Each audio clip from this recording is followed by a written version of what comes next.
আসসালামু আলাইকুম। আপনারা সবাই কেমন আছেন? আলহামদুলিল্লাহ, আমিও ভালো আছি। আবার চলে আসলাম একটা নতুন রেসিপি নিয়ে। আজকে বানাবো আমসত্ত্ব। টক মিষ্টি ঝাল আমসত্ত্ব বানানোর জন্যে আমি নিয়েছি 8টি মিডিয়াম সাইজের আমগুলো আমি ভালো মতো পরিষ্কার করে ধুয়ে নিয়েছি। এবার একটা পিলারের সাহায্যে আমগুলাকে ভালো করে ছিলে নিব। এখন আমের সিজন, আপনারা আমসত্ত্ব বানিয়ে বছর ভরে রেখে দিতে পারেন।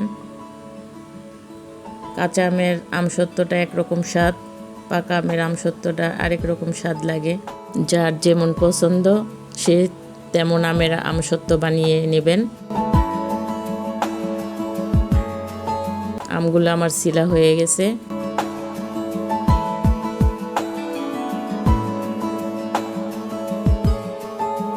এবার একটা ছুরির সাহায্যে আমি আমগুলাকে স্লাইস করে কেটে নিচ্ছি।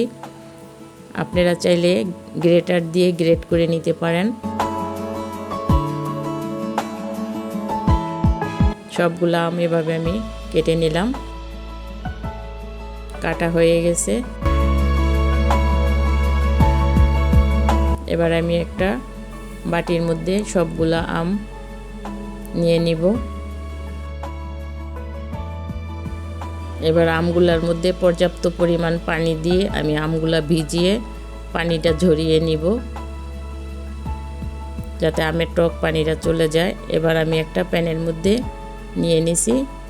আমগুলার ভিতরে আমি 1 কাপ পানি দিয়ে দিলাম, কারণ সিদ্ধ করার জন্য 1 কাপ পানি যথেষ্ট। এবার আমি ঢেকে দিব। এবার আস্তে আস্তে এটাকে বারবার আমি নেড়ে দিয়েছিলাম। আমগুলা সিদ্ধ হয়ে গেছে। এবার আমি চামচ দিয়ে আস্তে আস্তে এটাকে গলিয়ে নিব। এবার আমি একটা ছাঁকনির সাহায্যে এই আমের পিউরিটা ছেঁকে নিব, কারণ আমের মধ্যে অনেক সময় আঁশ থাকে। ছেঁকে নিলে এই আঁশটা আর থাকবে না।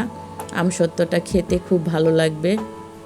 আপনারা চাইলে আমের এই সিদ্ধ পিউরিটা ব্লেন্ডার করে নিতে পারেন, কিন্তু আমি এটাকে ছেঁকে নিলাম, আঁশটা চলে গেল। এই যে দেখেন আঁশগুলা বের হয়েছে। আমের পিউরিটা ছাঁকা হয়ে গেছে। এবার আমি যে পাত্রের মধ্যে সিদ্ধ করেছিলাম ওই পাত্রের মধ্যে আমের পিউরিটা দিয়ে দিব।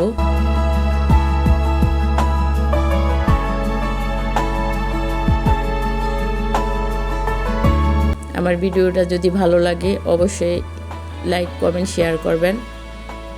দিয়ে দিলাম 1 কাপ চিনি, 1 টেবিল চামচ বিট লবণ। এবার আমি এই পিউরিটাকে জাল করে নিব।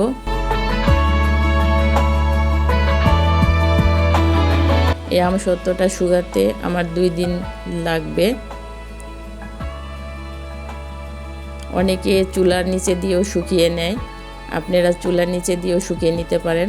আমার পিউরিটা জাল হয়ে গেছে, ঘন হয়ে গেছে। এবার আমি প্লেটের মধ্যে তেল ব্রাশ করে নিয়েছি। এবার প্লেটের মধ্যে কিছু পিউরিটা একটা প্লেটের মধ্যে ঢেলে দিব। এটা হবে আমার মিষ্টি আমসত্ত্ব। বাকি পিউরিটার মধ্যে আমি দিয়ে দিলাম 1 চামচ লাল মরিচের গুঁড়া, দিয়ে দিলাম 1 চামচ ধনিয়ার গুঁড়া, 1 চামচ পাঁচফোড়ন গুঁড়া, আর কিছু দিয়ে দিলাম 1/2 চামচ চিলি ফ্লেক্স। এবার এটাকে ভালো করে মিশিয়ে নিব। এটা হবে টক ঝাল মিষ্টি, ঝাল ঝাল লাগবে এই আমসত্ত্বটা।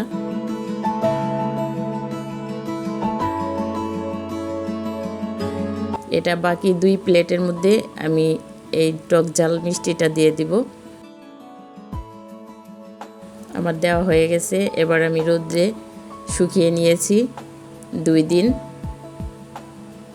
দেখেন আমার আমসত্ত্বটা শুকিয়ে গেছে, কত সুন্দর, হাতে লাগতেছে না, শুকিয়ে একবারে শক্ত হয়ে গেছে। এবার আমি আপনাদেরকে এটা কেটে দেখাবো। এর পিছন সাইডটাও কত সুন্দর হয়েছে।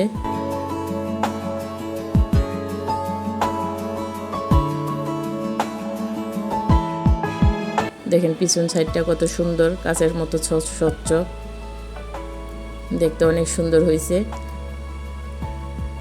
আমসত্ত্বটা আমি বেশি মোটা করি নেই, পাতলা করে দিয়েছি, এই জন্য তাড়াতাড়ি শুকিয়ে গেছে। এখন আমি আমসত্ত্বগুলা সব কেটে একটা প্লেটে সাজিয়ে নিব। দেখেন এটাও পিছন সাইডটা কত সুন্দর হয়েছে। আমার সবগুলো আম কাটা হয়ে গেছে, এই যে দেখেন কত সুন্দর হয়েছে। আমার ভিডিওটা ভালো লাগলে অবশ্যই একটা কমেন্টস করবেন। আপনারা ওইভাবে আমসত্ত্ব বানিয়ে সারা বছরের জন্য রেখে দেবেন। আজকে এই পর্যন্তই, আল্লাহ হাফেজ।